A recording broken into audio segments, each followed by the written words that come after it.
nos damos cuenta de que el Evangelio de Juan es un evangelio diferente.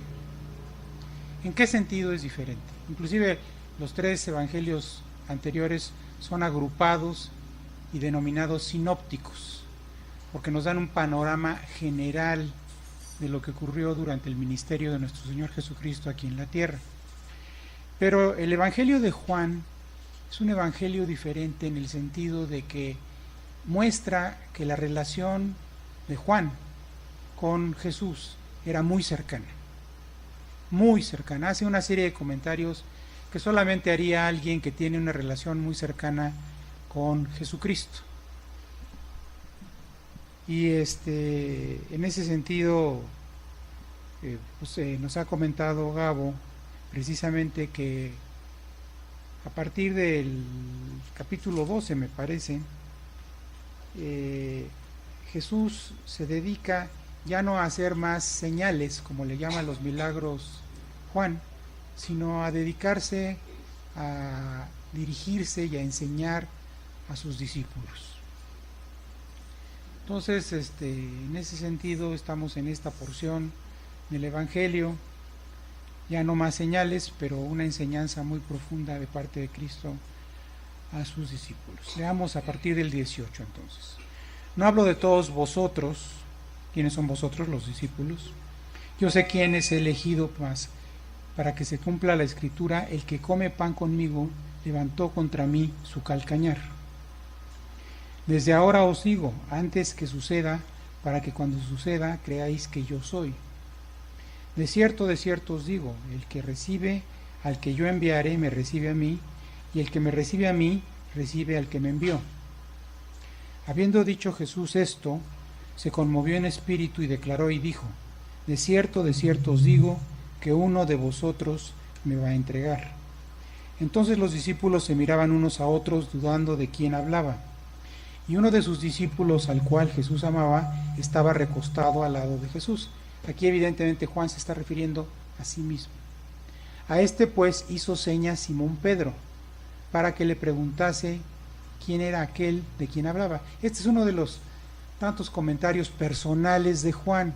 O sea, Juan y Pedro también tenían una relación cercana porque ambos eran del círculo interno de Jesucristo, junto con Jacobo, el hermano de Juan. Entonces, imaginemos la escena. Dice Jesús que uno de ellos lo iba a entregar. Entonces Juan estaba recostado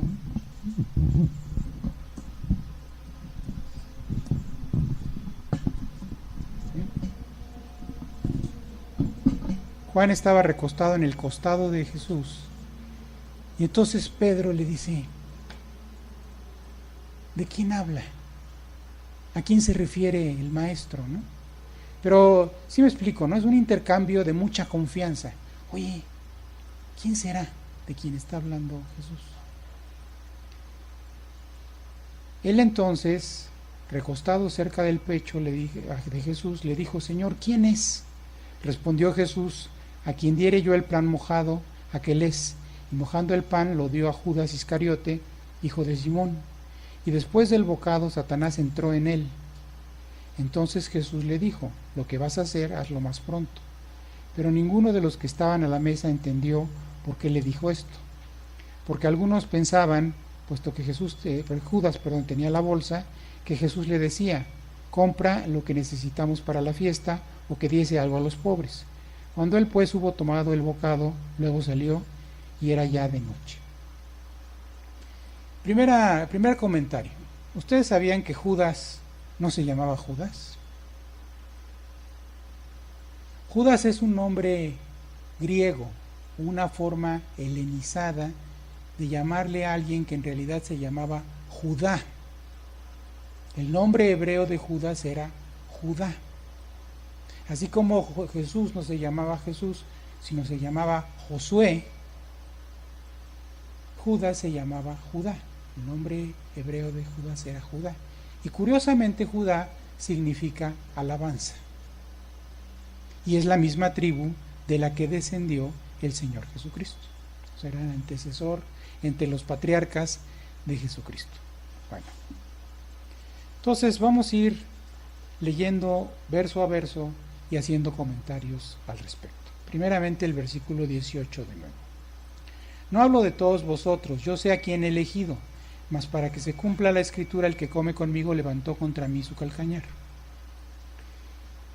Salmo 41:9, que es lo que está citando, o más bien parafraseando el Señor, dice así: aún el hombre de mi paz, en quien yo confiaba, el que de mi pan comía, alzó contra mí el calcañar.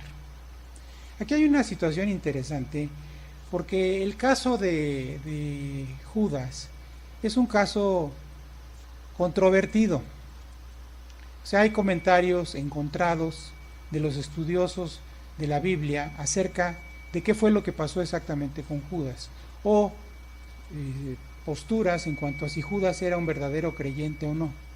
Eso lo vamos a ir comentando a lo largo de la exposición. Y dice aquí: desde ahora os digo antes que suceda, aún el hombre de mi paz, en quien yo confiaba, el que de mi pan comía, alzó contra mí el calcañar. Lo curioso del asunto es que en la paráfrasis que hace Jesucristo no introduce el comentario parentético en quien yo confiaba. Simplemente dice: el que come pan conmigo levantó contra mí su calcañar. Entonces es este asunto de que luego las cosas se cumplen en forma cercana y lejana, y el salmo, que era un salmo de David, hablaba de la propia experiencia de David y de una traición que él sufrió por parte de alguien en quien confiaba, pero el Señor no introduce este comentario de en quien yo confiaba. Entonces algunos tienen la postura de que en realidad Jesús no confiaba en Judas. Bueno, no voy a tomar yo una postura al respecto, según vayamos procediendo, vamos a ir definiendo pues cuál creo que es la postura correcta al respecto. Luego en el 19 dice, Juan 13:19, desde ahora os digo antes que suceda, para que cuando suceda creáis que yo soy. Leemos esto y se nos pasa el detalle más importante de todo el pasaje, porque la manera en que habría Jesucristo expresado esto que acabamos de leer no es simplemente para que cuando suceda creáis que yo soy, sino para que cuando suceda creáis que yo soy el que soy. De hecho, en algunas traducciones, una traducción literal que me gusta consultar, que es la traducción de Young, dice así: para que creáis que yo soy el que soy, que es el nombre de Jehová. O sea, para que creáis que yo soy Jehová. Eso es lo que estaba diciendo Jesucristo. Y es una cosa muy interesante, porque no sé si recuerdan la secuencia del estudio que hemos venido haciendo acerca del Evangelio de Juan.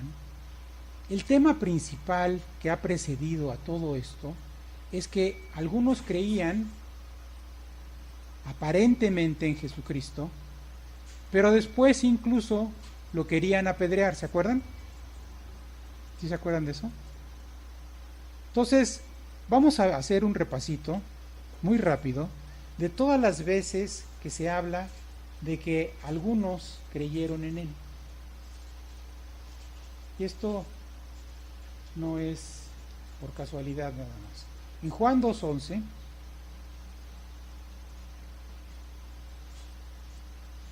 dice: este principio de señales hizo Jesús en Caná de Galilea y manifestó su gloria, y sus discípulos creyeron en él. Primera vez que aparece que alguien cree en él. Luego en el 22 del mismo capítulo: por tanto, cuando resucitó de entre los muertos, sus discípulos se acordaron de que había dicho esto y creyeron la escritura y la palabra que Jesús había dicho. Eso se está refiriendo a un evento futuro. Es de estos comentarios parentéticos que introduce Juan que nos dan cuenta de la cercanía que tenía con Jesús. O sea, no está hablando de algo que pasó en el tiempo en el que viene la secuencia cronológica según la narrativa del Evangelio, sino que los discípulos, dice aquí, por tanto, cuando resucitó de entre los muertos, sus discípulos se acordaron que había dicho esto y creyeron la escritura y la palabra que Jesús había dicho. De hecho, antes de que Él resucitara, no habían creído profundamente que lo que Jesús les había dicho era cierto. ¿Cuál fue el estado de ánimo de los discípulos cuando Jesús muere y es martirizado en la cruz? De desánimo, ¿no? O sea, bueno, pues yo creo que nos equivocamos y Él no era el verdadero Mesías. Pero no se trataba solamente de creer que Él era el Mesías, como vamos a ver. Después en el 23 dice, y no tenía necesidad que nadie le diese testimonio, en el 23, estando en Jerusalén en la fiesta de la Pascua, muchos creyeron en su nombre viendo las señales que hacían, ¿no? Luego, en el 4:39, dice, y muchos de los samaritanos de aquella ciudad creyeron en él por la palabra de la mujer que daba testimonio diciendo, me dijo todo lo que he hecho. En el 4:41 dice, y creyeron muchos más por la palabra de él. En el 7:31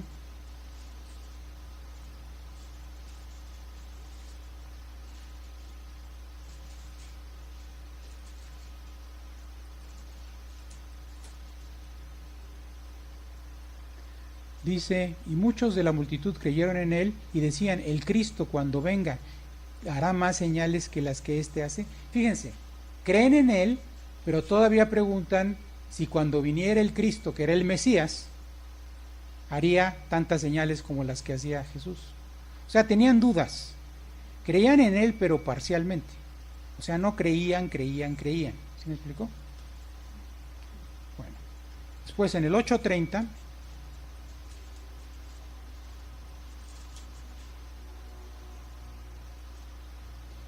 dice, hablando él estas cosas, muchos creyeron en él. En el 10:42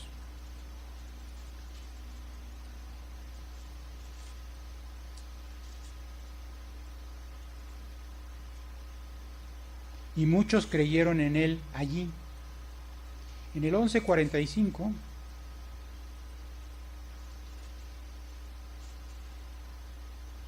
entonces muchos de los judíos que habían venido para acompañar a María y vieron lo que hizo Jesús, creyeron en él. Y finalmente en el 12:42, con todo esto aún de los gobernantes muchos creyeron en él, pero a causa de los fariseos no lo confesaban para no ser expulsados de la sinagoga. ¿Se dan cuenta?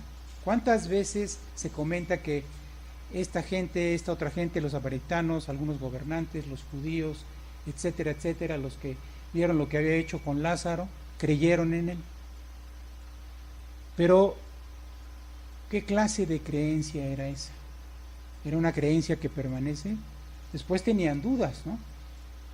Incluso varios de ellos que habían creído en él buscaban apedrearle. Precisamente cuando él hacía afirmaciones como esta que acabamos de leer, yo soy el que soy. Eso no lo puede decir nadie más que Dios. ¿Se dan cuenta? O sea, lo importante de la creencia en Jesucristo era no creer solamente que Él era el Mesías, que era un gran profeta, incluso que era el Hijo de Dios, sino que era Dios mismo. Eso era lo importante, que es una lección también para nosotros. Jesucristo es Dios. Otra vez, Jesucristo es Dios. Jesucristo es Dios. Toda la plenitud de la deidad habita en Él. ¿Me explico? Dios anduvo entre nosotros. Dios dio su vida por nosotros. A veces este hecho de hablar del Padre, el Hijo y el Espíritu Santo nos hace perder de vista que fue Dios el que estuvo clavado en la cruz. Dios estuvo clavado en la cruz. Dios se entregó a sí mismo por nosotros. Dios, el Ser Supremo, el creador de todas las cosas. Él se entregó a sí mismo por nosotros. Esa es la clase de amor que quiere que nosotros tengamos y de la que hablaba Jorge hace un rato. Ahí podríamos dejar la enseñanza, es lo más importante. Pero vamos a continuar porque hay algunos detalles interesantes acerca de Judas. Dice el versículo 20, este también es sustancioso. De cierto os digo, de Juan 13, cada vez que diga el versículo no sé qué me estoy refiriendo y regresando a Juan 13. De cierto os digo, el que recibe al que yo enviare me recibe a mí, y el que me recibe a mí recibe al que me envió. Aquí como comentario voy a citar 2 de Corintios 5:20. Les voy a dar oportunidad de que lo busquen porque esto es muy importante. Porque la verdad de las cosas es que muchas veces nosotros los cristianos mismos no tenemos un entendimiento de quién es Dios. Ya se anunció que la próxima película que se va a exhibir es El juicio a Dios. ¿Y saben qué? Muchas veces como creyentes hemos juzgado a Dios y lo hemos caracterizado erróneamente. Y ahorita vamos a hablar acerca de eso. Dice aquí, así que somos embajadores en nombre de Cristo, o sea, enviados por Cristo, como si Dios rogase por medio de nosotros. Os rogamos en nombre de Cristo, reconciliaos con Dios. ¿Se dan cuenta? Dios, el Ser Supremo, que como se hablaba anteriormente también, tomó la postura del esclavo más bajo y lavó los pies de sus discípulos. El Ser Supremo se humilla y nos ruega,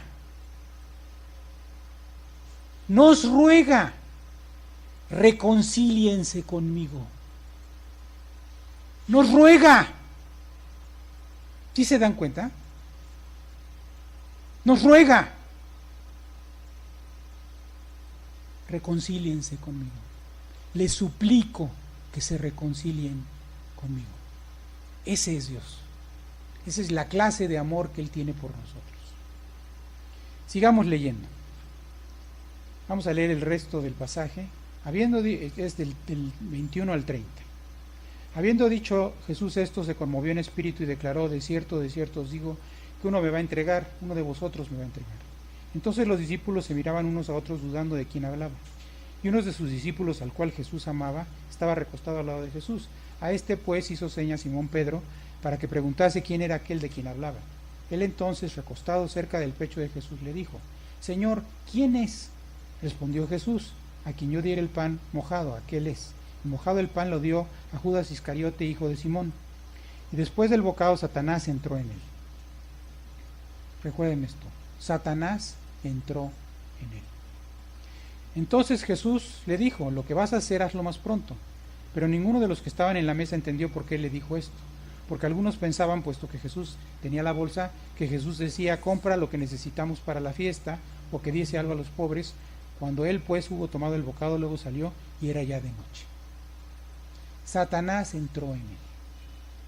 La palabra traducida como entró es eiserkomai en griego. Eis, que quiere decir entró, dentro, erkomai, que quiere decir entrar. Pero entrar para quedarse, para permanecer.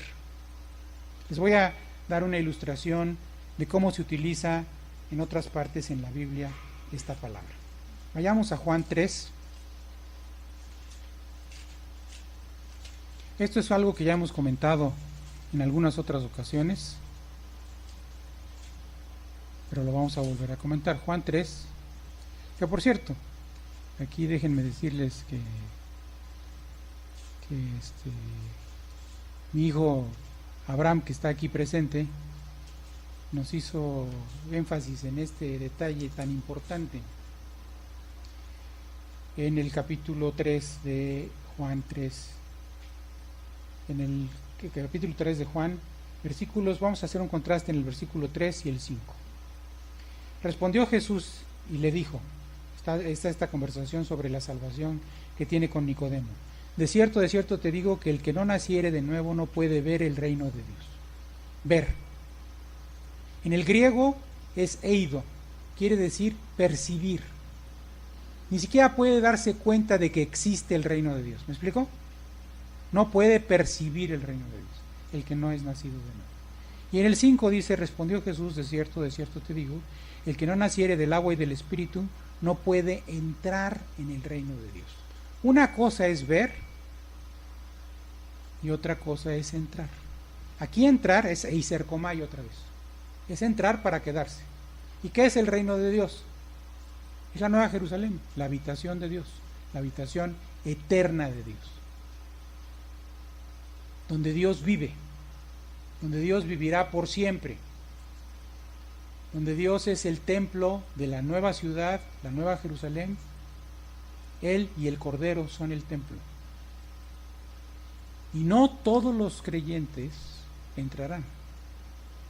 Una ilustración de esto, aunque no me estoy refiriendo a que Moisés no vaya a entrar en el sentido espiritual, pero Moisés ve la tierra prometida, pero no entra.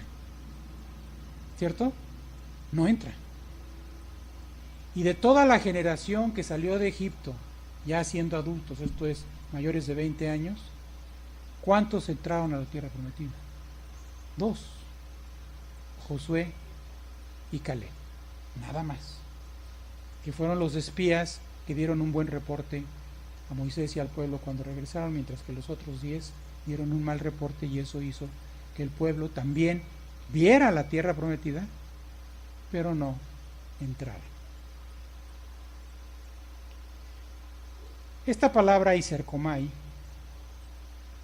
también aparece en Mateo 12:45.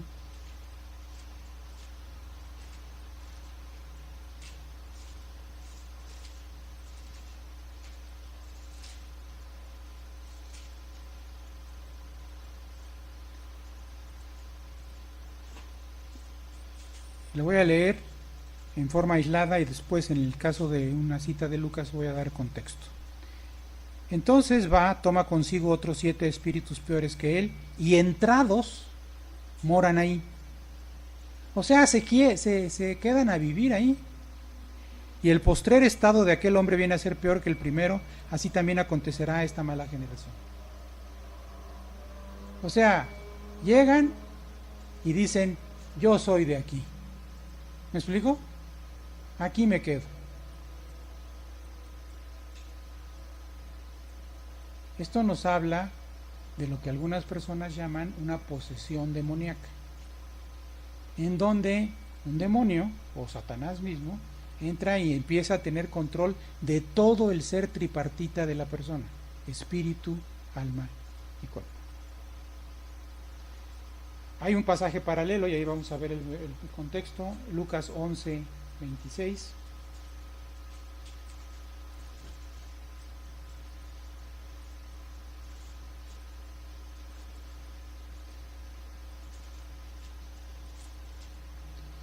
Dice la palabra de Dios.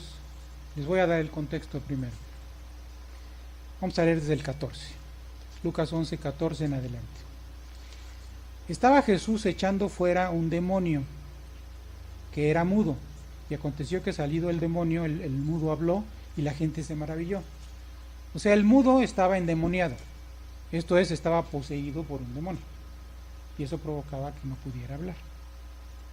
Pero algunos de ellos decían: por Belcebú, príncipe de los demonios, echa fuera los demonios. Otros, para tentarle, le pedían señal del cielo, mas él, conociendo los pensamientos de ellos, les dijo: todo reino dividido contra sí mismo es asolado, y una casa dividida contra sí mismo cae. Así también Satanás, si Satanás está dividido contra sí mismo, ¿cómo permanecerá su reino? Ya que decís que por Belcebú echo yo fuera los demonios. Pues si yo echo fuera los demonios por Belcebú, vuestros hijos por quién les los echan, por tanto ellos serán vuestros jueces. Mas si por el dedo de Dios echo yo fuera demonios, ciertamente el reino de Dios ha llegado a vosotros. Cuando el hombre fuerte armado guarda su palacio, en paz está lo que posee, pero cuando viene otro más fuerte que él y le vence, le quita todas sus armas en que confiaba y reparte el botín. El que no es conmigo contra mí es, y el que conmigo no recoja desparrama. Cuando el espíritu inmundo sale del hombre, anda por lugares secos buscando reposo, y no hallándolo dice, volveré a mi casa de donde salí. Cuando llega la halla barrida y adornada, entonces va y toma otros 7 peores que él, y entrados, otra vez, eisercomai, moran ahí, y el postrer estado de aquel hombre viene a ser peor que el primero. O sea, entrados es, ya somos de aquí, nos vamos a quedar aquí, vamos a permanecer aquí. Entonces, Satanás entró en Judas. Eso nos dice mucho. Sobre todo en el contexto de la presentación general que hace Juan acerca de que algunos aparentemente creían en Jesucristo, pero no creían profundamente, no creían a prueba de todo. Porque si él de repente decía algo que no les parecía adecuado, lo querían apedrear. Los propios discípulos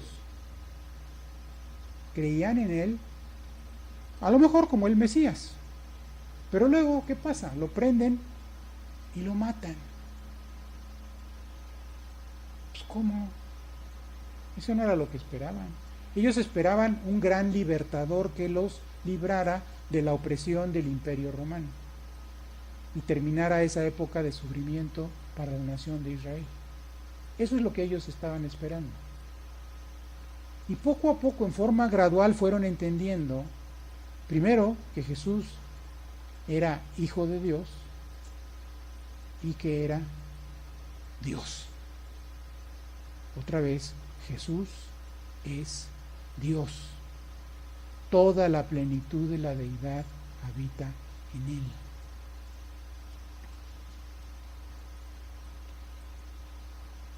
Otro pasaje que podemos citar para entender el carácter de Satanás es un poco como cuando en un juicio, sobre todo los juicios orales, que aquí apenas están iniciando en nuestro país, pero en otros países donde hay más tradición, como en Estados Unidos, muchas veces se presentan testigos de carácter. Cuando no hay evidencia concreta de que alguien haya cometido un crimen, se cita a personas que lo conocen y entonces se les interroga y les dice, ¿cómo es esta persona? ¿Es violenta? ¿Es de tal o cual manera inestable? ¿Qué sé yo? Y esos les llaman testigos de carácter. Entonces aquí Juan está sirviendo como testigo del carácter de Judas, perdón. Vamos a leer Juan 12 del 1 al 6. Juan 12 del 1 al 6. 6 días antes de la Pascua vino Jesús a Betania, donde estaba Lázaro, el que había muerto, a quien había resucitado de los muertos. Y le hicieron ahí una cena. Marta servía y Lázaro era uno de los que estaban sentados a la mesa con él. Entonces María tomó una libra de perfume de nardo puro de mucho precio y ungió los pies de Jesús y los enjugó con sus labios. Y la casa se llenó del olor del perfume. Y dijo uno de sus discípulos, Judas Iscariote, hijo de Simón, el que le había de entregar, ¿por qué no fue este perfume vendido por 300 denarios y dado a los pobres?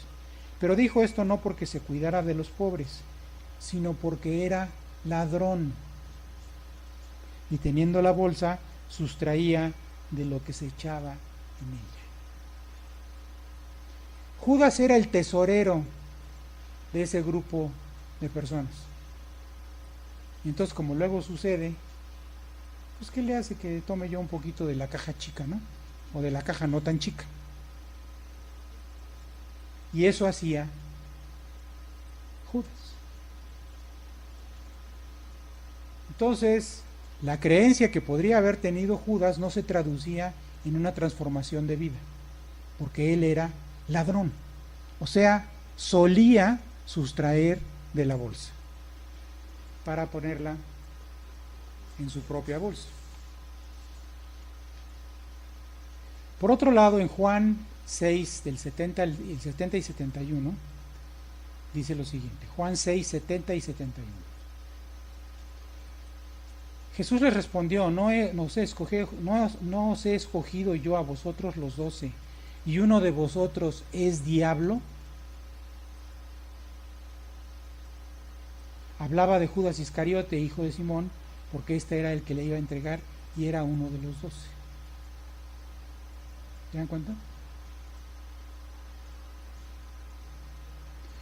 Ahora, aquí podemos hacer una pregunta que muchos se hacen. ¿Estaba predestinado Judas a entregar a Cristo? No. Él lo hizo libremente porque él quiso. Sí estaba profetizado que alguien le había de entregar, pero no tenía por qué ser Judas. Podía haber sido otro. U otros. Porque para el caso que fuera uno o varios no importaba tanto. La escritura se habría cumplido. También Jesús dice en Juan 13, 10 y 11, Jesús le dijo, el que está lavado no necesita sino lavarse los pies, pues está todo limpio, y vosotros limpios estáis, aunque no todos, porque sabía quién le había de entregar, por eso dijo, no estáis limpios todos. El Padre le había mostrado esto a Jesucristo a través de una palabra de ciencia, una palabra de conocimiento sobrenaturalmente otorgada. Entonces Jesús, en algún momento, porque se lo reveló el Padre, supo quién le iba a entregar. Y esto nos muestra cuál era el carácter de Judas. O sea, a pesar de que era uno de los 12,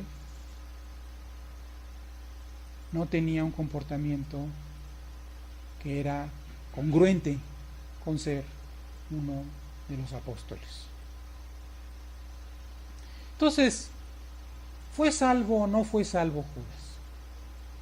Algunos dicen que sí y apostató, otros dicen que nunca fue salvo. ¿Saben qué? No es tan importante. No es tan importante. Lo que sí es importante es que pudo haberse arrepentido y no se arrepintió. No se arrepintió. Fíjense lo que dice Juan 17, 12. Y eso nos da luz sobre cuál fue el destino de Satanás. Juan 17, 12.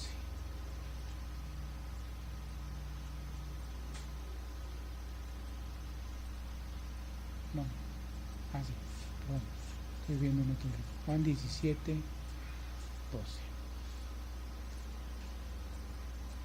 Dice, cuando estaba con ellos en el mundo, yo los guardaba en tu nombre.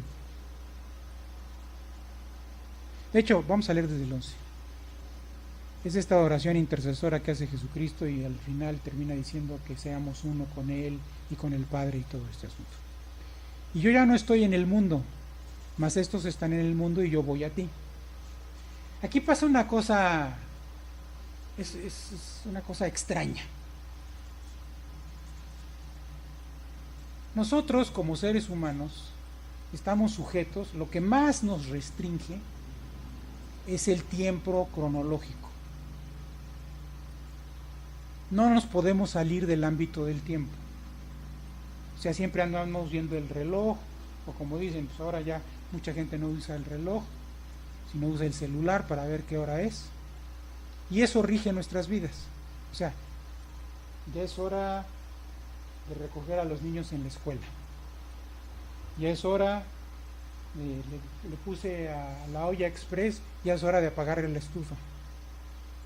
Ya es hora de esto, ya es hora de aquí, ya es hora de tomarme mi pastilla. ¿No? Todo está regido por el tiempo. Hay dos palabras que se traducen como tiempo en el Nuevo Testamento, en el original griego. Una es cronos, precisamente, el tiempo que nos restringe, y otra es kairos, que es el tiempo oportuno de Dios. Jesús vivía en ambos ámbitos, en el cronos y en el kairos, y gracias a eso estaba siempre caminando en la voluntad del Padre, porque vivía en el tiempo de Dios y sabía en todo momento qué quería el Padre que él hiciera, por esa comunión tan estrecha que tenía con el Padre. Pero aquí dice algo extraño. Yo ya no estoy en el mundo, mas estos están en el mundo y yo voy a ti. Puede uno pensar que la palabra mundo se refiere a una cuestión espiritual, que ciertamente lo es el ámbito corrompido de la creación. Pero Jesús sabía que le quedaba ya poco tiempo y estaba trascendiendo el tiempo cronológico. O sea, ya sentía que estaba más en el kairos que en el cronos. Y en el 12 dice, cuando estaba yo con ellos en el mundo, yo los guardaba en tu nombre. Y a los que me diste yo los guardé y ninguno de ellos se perdió, sino el hijo de perdición para que la escritura se cumpliese. Muchos comentaristas hablan, a pesar de que en forma explícita no se identifica, que aquí se está refiriendo a Judas. Lo curioso del asunto, y vayamos a 2 de Tesalonicenses 2:3, es que la misma expresión se utiliza para referirse al anticristo. 2 de Tesalonicenses 2:3. Dice, nadie os engañe en ninguna manera, porque no vendrá el tiempo del fin, sin que antes venga la apostasía y se manifieste el hombre de pecado, el hijo de perdición. La misma frase adjetiva, el hijo de perdición, la utiliza Jesús para Judas y posteriormente Pablo para el anticristo. Y pues el destino del anticristo es bien conocido. Es quien junto con el falso profeta inaugura el infierno, así nomás. Por cierto, sin previo juicio, que ayer analizamos por qué razón. En algún momento quizá lo hagamos de nuevo en esta serie que vamos a tener sobre Apocalipsis cada 2 meses, ¿no? Que la siguiente vez es fines de septiembre, ¿cierto? Bueno, entonces, como dije, este argumento de que Satanás entra en Judas, cosa que por cierto se menciona desde antes en otro capítulo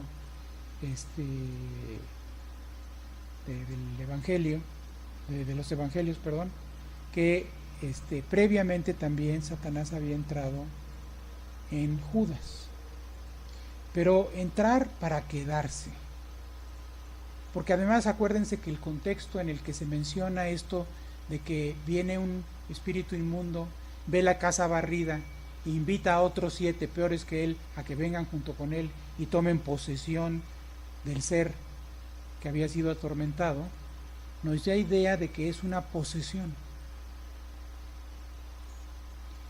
Ahora, aquí hay una cosa importante. Hay también diversas posturas al respecto, pero la pregunta que surge muy comúnmente es, ¿puede un creyente verdadero ser poseído? Y una respuesta común que se da al respecto es no. Puede ser oprimido en su alma, pero no poseído en su espíritu. ¿Por qué razón? Vayamos a Filipenses 3.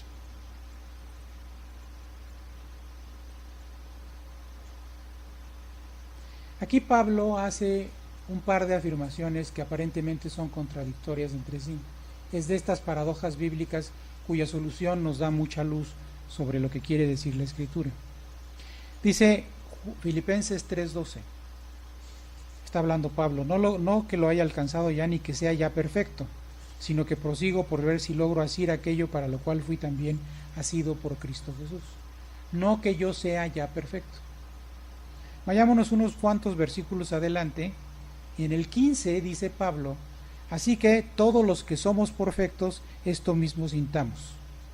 Por fin, Pablo, ¿eres perfecto o no eres? Porque en el 12 dices que no eres todavía perfecto, y en el 15 dices todos los que somos perfectos. ¿A qué se refiere esto?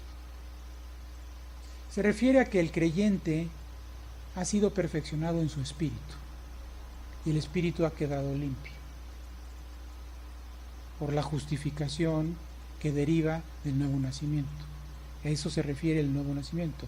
Dios vivifica el espíritu del creyente, y entonces el creyente vuelve a tener una relación, o es capaz de volver a tener una relación con Dios. Ha quedado reconciliado con Dios.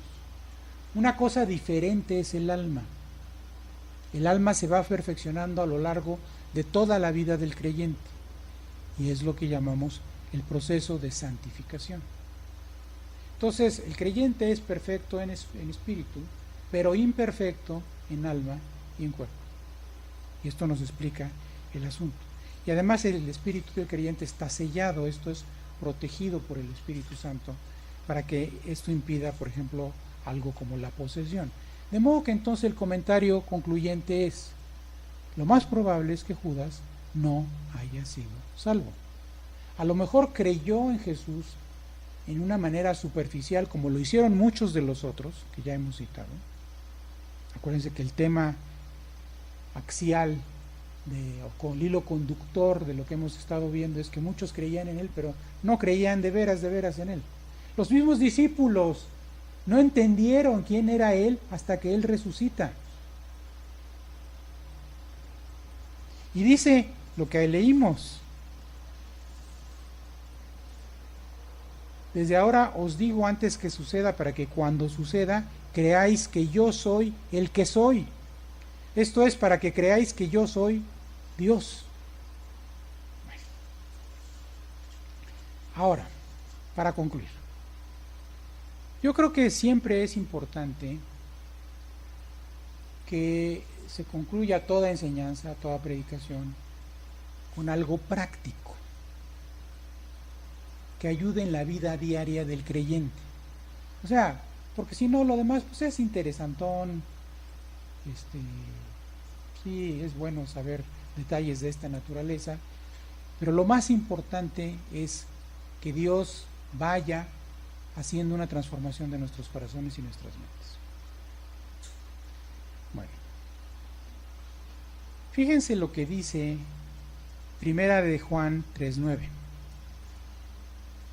También esto lo hago para aclarar un punto importante, aquí sí de doctrina, pero que tiene una aplicación práctica muy directa. Primera de Juan 3:9.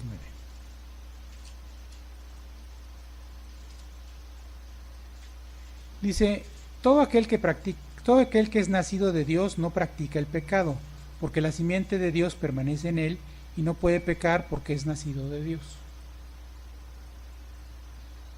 No puede pecar. Esto ha hecho que algunas corrientes de pensamiento digan que los cristianos ya no pecamos. No hay cosa más falsa.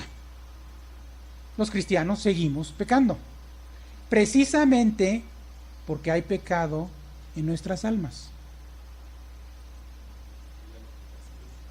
Ya no pecas a gusto, ciertamente, ya no pecas a gusto, pero pecas.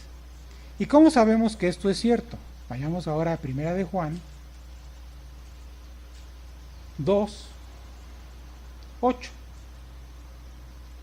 Dice la palabra: si decimos que no tenemos pecado, nos engañamos a nosotros mismos y la verdad no está en nosotros. Entonces nosotros pecamos. ¿Cierto o no es cierto?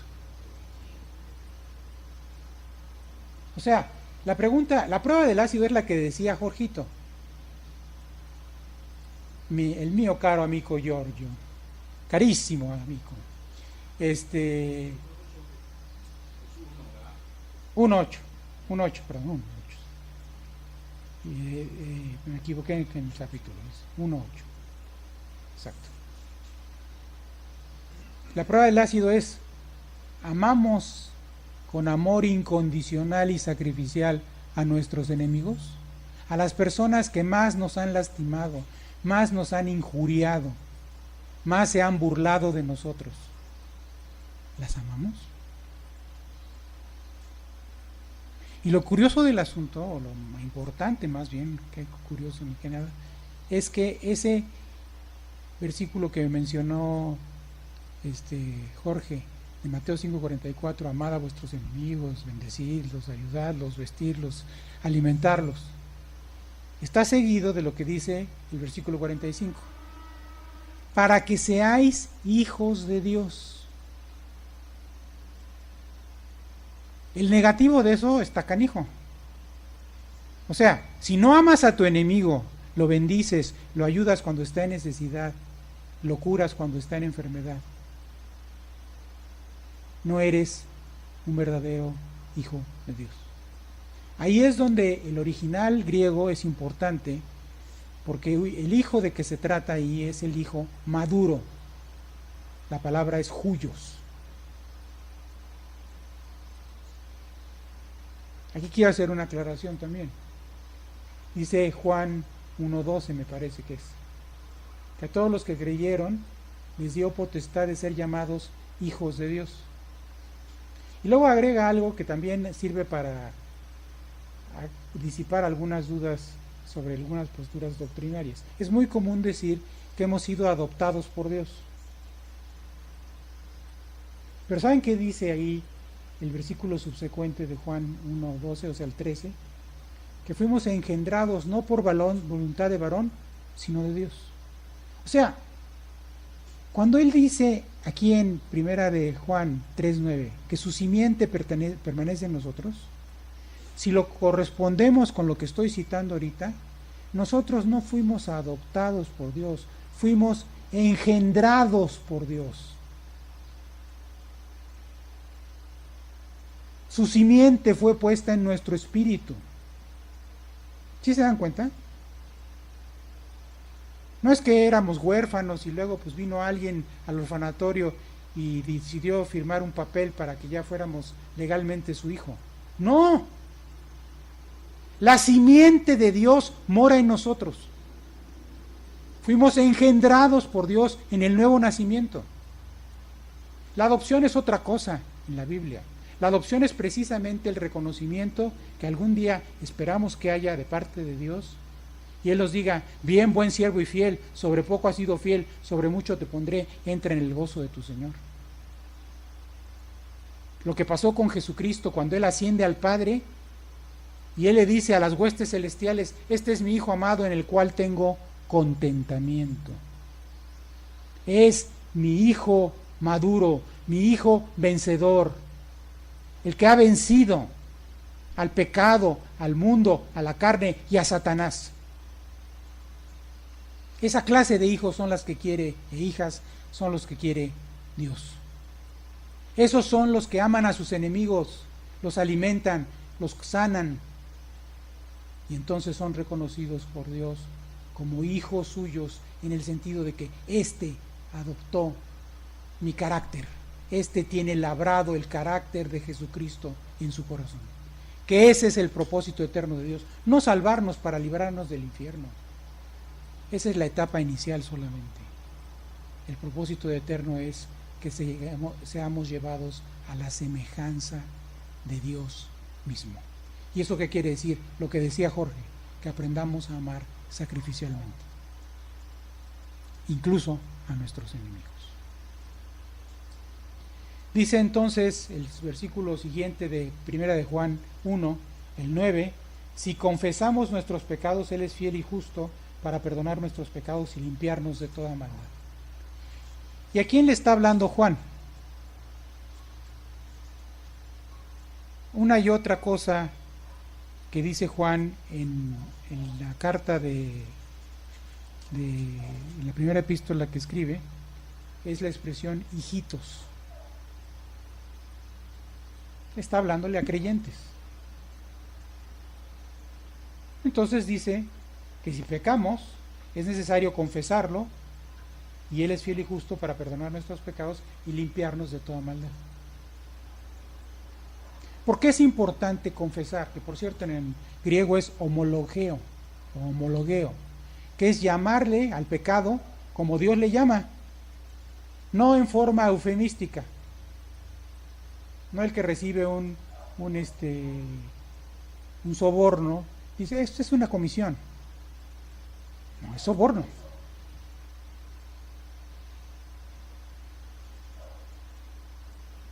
Y soborno tanto mal hace el que lo recibe como quien lo ofrece.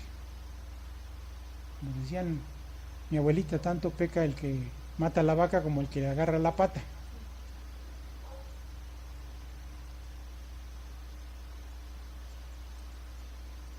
Luego dice el 10, si decimos que no tenemos pecado, le hacemos a Él mentiroso y su palabra no está en nosotros. Y ya con eso aclaramos el asunto. En el alma seguimos teniendo pecado, aunque seamos nacidos de nuevo. No somos perfectos, estamos siendo perfeccionados. Y la meta es Jesucristo. Esa es la meta.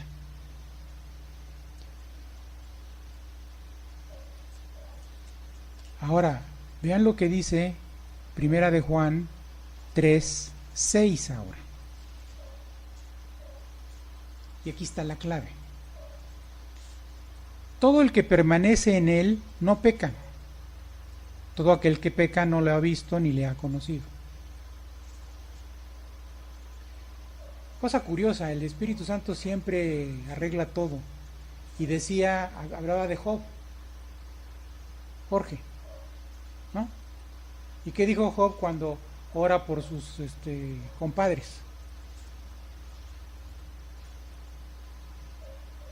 Y concluye su sufrimiento. De oídas te conocía, mas ahora mis ojos te han visto. ¿Se acuerdan cuando leímos Juan 3:3? El que no es nacido de nuevo no puede ver el reino de Dios, que es percibir.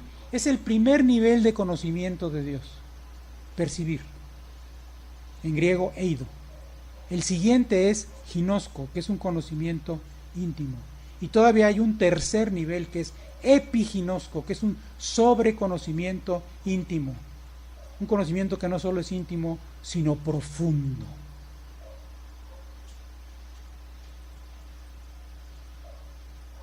Entonces no nos extrañe que dice, todo aquel que permanece en él no peca. Claro, si permanecemos en él, no pecamos, pero si nos salimos del huacal, sí pecamos. Se nos olvida. Y la pregunta es, ¿qué clase de fe tenemos?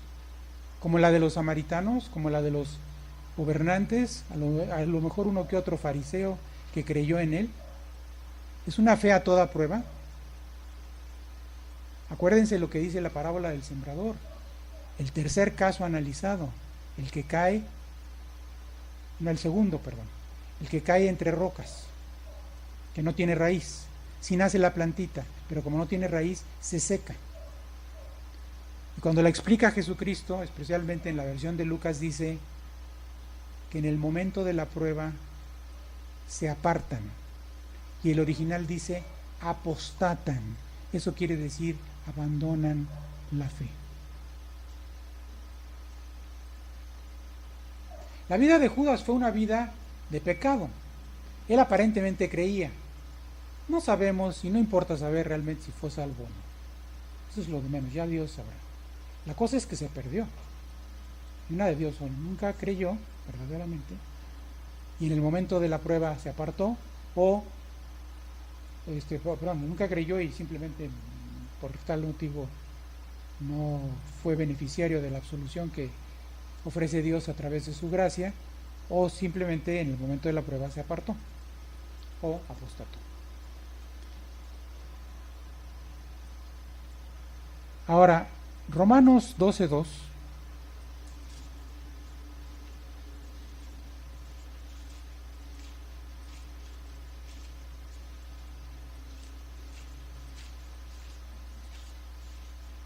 que es un versículo muy conocido,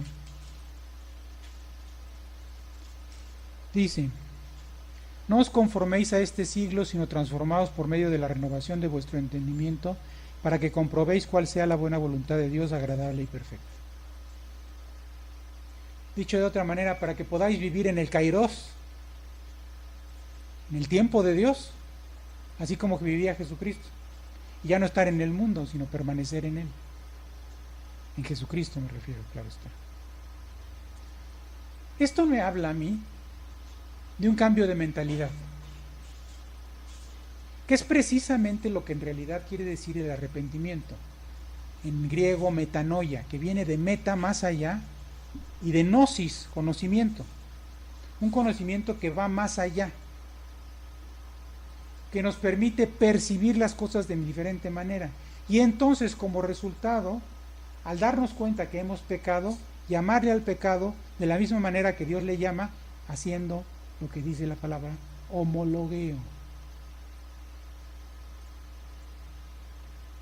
porque ya nos damos cuenta de que es algo que no está bien, que no agrada a Dios. Ahora, quisiera terminar con un comentario que está relacionado con todo esto, que es, se asocia con uno de esos mensajitos que mandan por redes sociales. Originalmente lo mandó un hermano que a veces asiste a un estudio que damos el martes en casa de nuestra hermana Albita. Ahorita está suspendido por reformas estructurales al lugar de reunión, pero ya pronto reanudaremos. Bueno, este hermano mandó un mensaje que después nuestra hermana Male mandó también aquí a Tierra Fértil, hizo un comentario al respecto, Jorge, precisamente, que eso de pónganse abusados porque hay cámaras en el cielo que están viendo y grabando todo lo que sucede, ¿no? ¿Sí se acuerdan? Bueno, aquí es donde les digo que luego de repente juzgamos a Dios. Y tenemos, o sea, es un poco como las fotomultas, ¿no? Va uno al segundo piso y va hecho la greña. Claro que si lleva uno placas de Morelos no hay nada que le puedan hacer. Pero los del DF van hechísimos la greña, ¿no? Y en lugar de ir a 80, que es el límite de velocidad, van a 120, 140, vayan ustedes a saber qué. Entonces, y pues les toman su foto y les envían su multa y todo eso. O sea, los cacharon. Y ahora hay muchas cámaras de seguridad en muchos lados y han podido detectar con las manos en la masa a muchos delincuentes. Bueno, salud. El caso es que eso nos habla de una concepción de Dios que todo el tiempo anda viendo a ver cuándo fallamos. O sea, se va a esconder para que no lo veamos. A ver, voy a ver cuando Monse le saca la lengua a su hermana. Te caché. Entonces, pensamos que Dios es igual, ¿no? Anda viendo, a ver, cuando la regamos. Y cuando la regamos, ¡pum! Vale. Un pau, ¿no? Nos da nuestro merecido. Porque bien merecido que lo teníamos. Pero me hace recordar lo que acabamos de leer. Dios nos ruega, reconcíliense conmigo. Primer punto aclaratorio.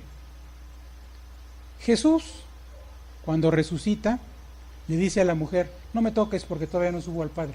¿Recuerdan? Pero después a los discípulos dice, pues toquen. Y las heridas en mis manos y en mis pies y en mi costado. A Tomás en particular le dice eso. ¿No? ¿Cuál fue la diferencia? No había ascendido al Padre, no había sido adoptado en el sentido no de nuestro lenguaje moderno, sino reconocido como hijo maduro y como vencedor. Y se había consumado el milagro de la glorificación, le había sido dado un nuevo cuerpo incorruptible, que ya es invulnerable al pecado, aunque tenga convivencia con él. No se puede contaminar. Entonces esa es la explicación. Pero ¿qué pasa en el momento en que llega al cielo? Es juzgado. Porque la Biblia dice que Jesús Nazareno fue un varón aprobado por Dios. Aprobado. Y para ser aprobado tiene que ser probado. Entonces el Padre lo juzga y dice, estás aprobado. Pero a partir de ahí, el Padre ya no juzga a nadie. Porque dice Juan 5, versículo 22, que todo el juicio dio el Padre al Hijo. Pero después, el mismo Jesucristo, en Juan 12:48, dice, yo no juzgo a nadie. Mi palabra es la que os juzgará en el día postrero. Por eso dice, si me amáis, guardad mis mandamientos. Si no, no me aman. y no me creen realmente lo que les he enseñado. El amor y la fe van uno de la mano del otro. Entonces, es interesante ver que también 1 de Juan 2:28 dice que permanezcamos en Él. ¿Para qué? Para no pecar, cada vez ir pecando menos. Para que el día en que Él se manifieste, no sea que nos alejemos de Él avergonzados. Nosotros conocemos la palabra de Dios. Sabemos qué es lo que Dios espera de nosotros. Si pecamos, hemos de confesar para que se restablezca la interrumpida comunión con Dios, que se interrumpe precisamente por el pecado. Entonces Él es fiel y justo y nos limpia de todo pecado. Pero fíjense, ¿qué clase de caballero es Dios? Que en el momento en el que estemos en el tribunal de Cristo, porque como dice 2 de Corintios 5:10, todos hemos de pasar por el tribunal de Cristo para responder por todo lo que hayamos hecho en el cuerpo, sea bueno o sea malo.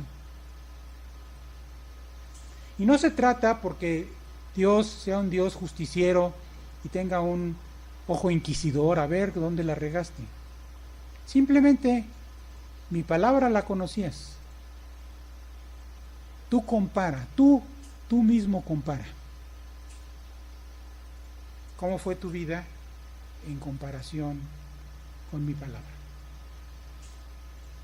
Y entonces, el que no haya permanecido en Él, se aleja de Él avergonzado. O sea, Cristo le dice,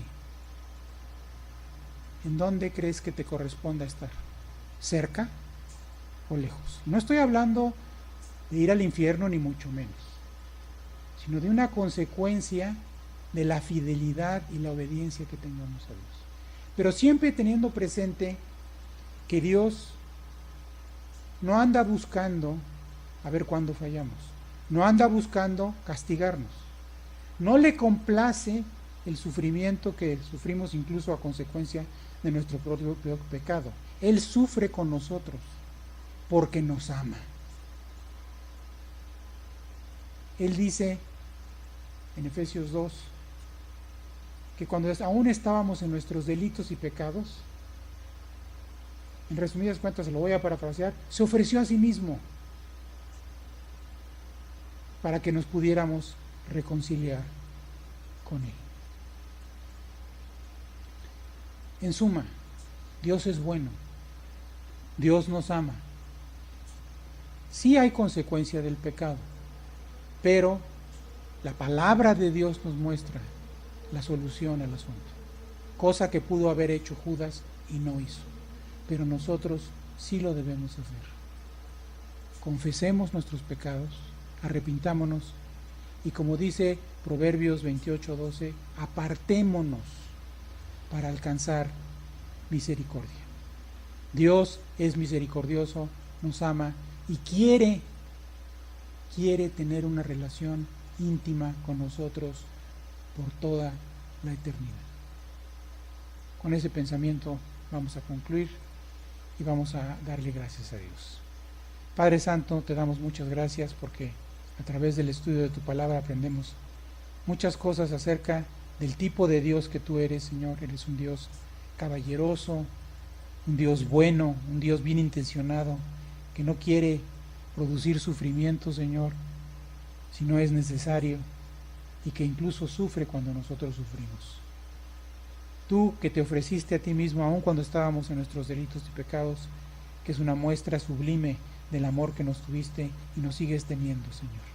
Gracias te damos por ello y te pido que nos permitas permanecer en ti, Señor, y glorificarte y que tú cumplas tu propósito en nosotros, en el nombre de Cristo Jesús. Amén.